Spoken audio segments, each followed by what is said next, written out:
말씀 누가복음 24장 13절에서 17절까지 말씀입니다.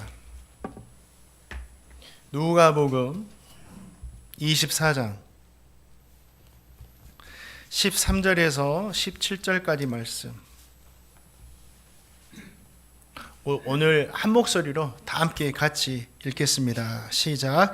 그날에 그들 중 둘이 예루살렘에 25리 되는 엠마오라 하는 마을로 가면서 이 모든 된 일을 서로 이야기하더라.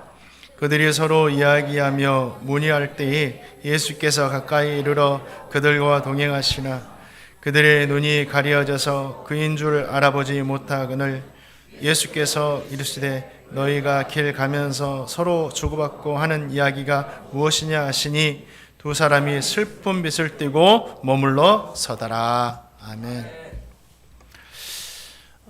오늘은 주님께서 부활하신 날이고 부활하신 주님께서 엠마오로 가는 두 제자에게 나타나셔서 그들과 대화 나누는 중에 그 두 제자가 자신들과 대화 나누는 분이 주님이신 줄 깨닫게 되고 복음을 증거하게 되는 그러한 이야기가 오늘 말씀에 기록되어 있습니다.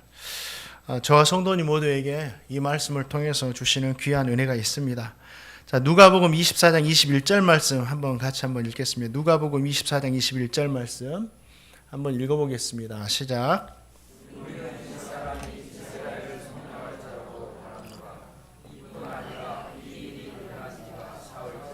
아멘. 두 제자는 예수님이야말로 이스라엘의 진정한 구원자, 메시아라고 생각하고 있었죠. 그런데 예수님께서 자신들의 기대와는 달리 십자가에서 못 박혀 돌아가시는 거예요. 그래서 이들은 이제 다 끝났다. 우리가 더 이상 예루살렘에 머물 이유가 없다. 이렇게 생각하고 엠마오로 가고 있었습니다. 그런 두 제자에게 부활하신 예수님께서 나타나가지고 동행하시고 대화 나누시고 그들의 신앙을 회복시켜 주신 이야기가 오늘 말씀에 기록되어 있습니다. 엠마오로 가는 두 제자는요, 깊은 절망 가운데 빠져 있었어요. 그들은 예수님께서 십자가에 돌아가신 사건을 목격하고 이제는 이스라엘도 우리의 삶도 다 끝났다라고 이제 결론 짓고 삶을 다 내려놨던 거죠. 그런데 주님께서 실망과 낙심에 빠진 두 제자에게 지금 찾아오시는 거예요. 그리고 그들과 함께 동행해 주시는 겁니다. 그 말씀이 15절 말씀에 기록되어 있습니다. 우리 15절 말씀 같이 한번 읽어보겠습니다. 15절 시작.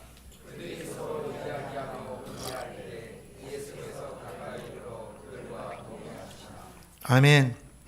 부활하신 주님이 그들에게 나타나가지고 정말 낙심 가운데 있는 그들에게 나타나가지고 동행해 주시는 거예요. 그런데 그들이 알아봅니까? 못 알아보는 거예요. 여기서 참 귀한 은혜가 있습니다. 주님이 살아계실 때 그렇게도 내가 3일 만에 부활할 것이다 기다려라 했음에도 불구하고 제자들은요 그 말씀 기억하지 못해요. 그리고 다 끝났다고 생각하고 자기의 삶을 찾아서 다 떠나버리는 거죠. 부활의 주님은 그런 사람에게도 찾아오시는 거예요. 우리가 믿음을 잃어버렸을 때, 우리 성도님들, 우리가 믿음을 잃어버렸을 때도 주님은 우리를 그냥 두지 않으세요. 오늘 보세요. 우리가 낙심해 있을 때, 우리가 절망에 빠져 있을 때 주님은 그냥 우리를 내버려 두지 않으시고 여전히 우리에게 찾아오셔서 오늘 뭐예요? 동행해 주신다라는 거예요. 주님 그런 분이세요. 로뎀 나무 아래에서 생명을 포기하려 했던 엘리야에게 주님께서 어떻게 하십니까? 하나님이 찾아오시는 거예요. 형을 피해서 도망하던 야곱에게도 찾아오시는 거예요. 죄악 속에서 허우적거리고 있는 이 다윗에게도 주님께서 찾아오셨던 거고, 주님을 부인하고 나는 물고기나 잡으러 갈 거야 하고 돌아섰던 베드로에게도 주님이 찾아오셨다라는 거예요. 사랑하는 성도님들, 우리가 느끼지 못해도요, 우리가 볼 수 없어도 주님은 우리가 낙심해 있을 때도 그냥 우리를 내버려 두시는 것이 아니라 찾아오셔서 동행해 주신다라는 거예요. 우리 성도님들, 우리가 진짜 낙심해 있을 때 이 믿음이 필요해요. 또 낙심한 자들을 바라볼 때 이 믿음이 필요하고, 우리 성도 이 믿음에 서시기를 주님의 이름으로 축원드립니다. 그러기 때문에 언젠가는 돌아오게 돼 있는 겁니다. 보세요. 자, 누가복음 24장 32절 말씀 또 한번 읽어보겠습니다. 누가복음 24장 32절 읽겠습니다. 시작. 그들이 서로 말하되, 32절 읽겠습니다. 없나요? 제가 읽어드릴게요.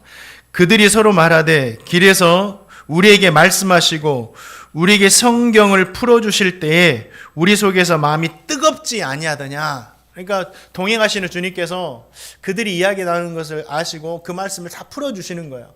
그 말씀 듣고 막 마음이 뜨거워지는 거죠. 두 제자는 자신에게 찾아오시는 분이 주님이신 줄 알지 못했어요. 그런데 계속해서 말씀을 풀어주시니까 좀 마음에 막 은혜가 되고 막 그러는 거예요. 그래서 주님에게 뭐라고 합니까? 우리와 하룻밤 동행해 달라고 이렇게 요구를 하는 겁니다. 그래서 주님이 그들과 동행해 주시죠. 그리고 나서 계속해서 말씀해 주시니까 어떻게 합니까?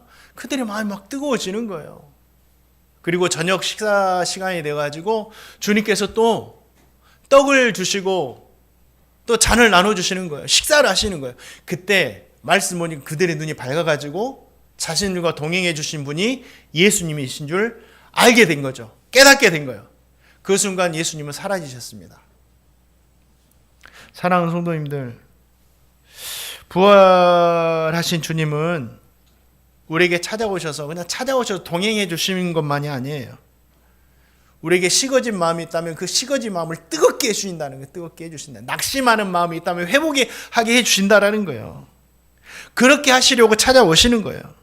잃었던 믿음도 회복시켜 주시고, 낙심 중에 있는 사람 일어나게 하시고, 식은 믿음 가진 자들 뜨겁게 하시기 위해서 우리 주님 찾아오셨다라는 거예요. 예. 하나님 차라리 나 지금 죽고 싶다고 했던 엘리야에게 찾아오셔서 어떻게 하십니까? 담대하게 그의 믿음을 회복시켜 주시잖아요. 형을 피해 도망치던 야곱에게 찾아오셔서 그가 믿음의 사람 되게 하시잖아요. 범죄한 다윗에게 찾아오신 주님, 그가 회개하여서 새로운 삶을 살게 하시잖아요. 예수님을 부인하던 베드로에게 찾아오셔가지고 하나님을 향한 사랑의 마음도 회복해 주시잖아요. 사랑하는 성도님들, 우리에게 다가오시는 부활의 주님은요, 우리를 회복해 주세요. 근데 그냥 어떤 신비한 능력으로, 주님만이 할 수 있는 신비한 능력으로 이렇게 회복해 주시는 것이 아니라 오늘 보니까는 말씀을 들려주심으로 그들이 회복되고 뜨거워지기 시작한 거죠. 우리도 마찬가지예요. 지금도 주님 부활하신 주님은 여전히 우리 성도님과 함께 하시고, 그 주님께서 여전히 말씀을 주심으로 말미암아 우리를 뜨겁게 하시고 회복해 주신다라는 거야. 그래서 어떤 신비한 능력으로 우리가 회복되려고 노력하면 안 돼요. 우리의 회복과 우리의 뜨거워짐은 하나님의 말씀에 있는 거예요. 그렇기 때문에 저와 성도님이 주일날 저를 통해서 주시는 설교의 말씀을 들을 때도 이것이 하나님의 말씀으로 믿고 그 말씀을 내 인격 가운데 받아들임으로 말미암아 내 삶이 뜨거워져야 돼요. 개인적으로 읽는 그 말씀을 통해서도, 묵상하는 말씀을 통해서도 주님은 다가오셔서 그 말씀으로 우리를 회복해 주신다. 사랑하는 성도님들, 저와 성도님 모두도 오늘 또 말씀으로 다가오시는 그 말씀을 가지고 우리의 신앙이 회복되어지고 마음이 뜨거워져서 살아가시는 제가 되고 우리 성도님 다 되시기를 주님의 이름으로 축원드립니다. 우리 마지막 말씀 35절 말씀 보겠습니다. 35절 말씀 읽겠습니다. 시작.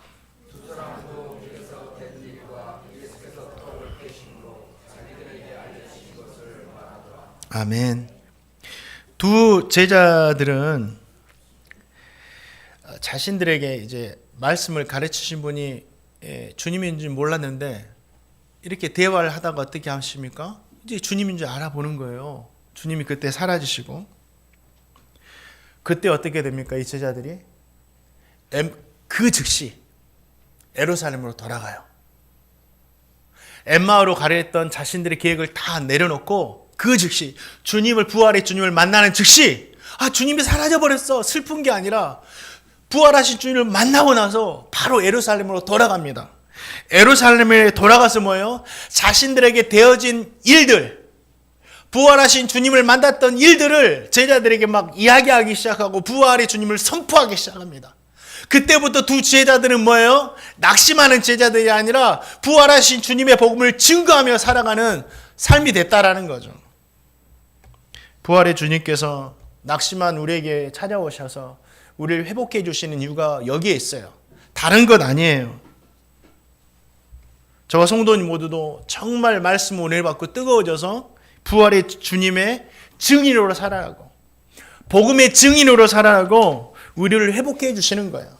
그래서 베드로도 어떻게 합니까? 그 후에 사랑을 회복하고 주님을 증거하며 살았다라는 거죠. 저와 성도님 모두도 정말 주님을 믿고 말씀의 은혜를 받았다면 우리의 삶의 마지막은 어떤 모습이 돼야 돼요? 부활의 주님을 증거하는 삶을 살아야 된다. 이 삶이 우리 성도님의 삶의 결말이 되시기를 주님의 이름으로 축원드립니다. 말씀을 맺습니다. 오늘은 그 세례식도 있고 입교식, 성찬식도 있어가지고 좀 짧게 말씀을 준비했습니다. 오늘 엠마오로 가는 길에서 두 제자에게 찾아오신 주님은 지금도 우리 성도님에게 늘 찾아오세요. 늘 동행하고 계세요. 우리 눈에 보이지 않고 우리가 느끼지 못할지라도 주님은 나와 동행하고 계신다. 이 믿음 가지세요. 그리고 그 주님께서 신비한 능력 우리에게 은혜 주시는 것이 아니라 늘 기록된 이 하나님의 말씀, 이게 하나님의 말씀이에요. 이 말씀을 통해서 계속 우리에게 은혜 주시는 거예요. 은혜 주셨음에도 불구하고 우리는 이 말씀을 통해서 깨닫지 못하고 은혜를 받지 못한다는 거죠. 우리 성도님들 진짜 말씀 가운데 날마다 새로워지고 은혜 받으시기를 주님의 이름으로 축원드립니다.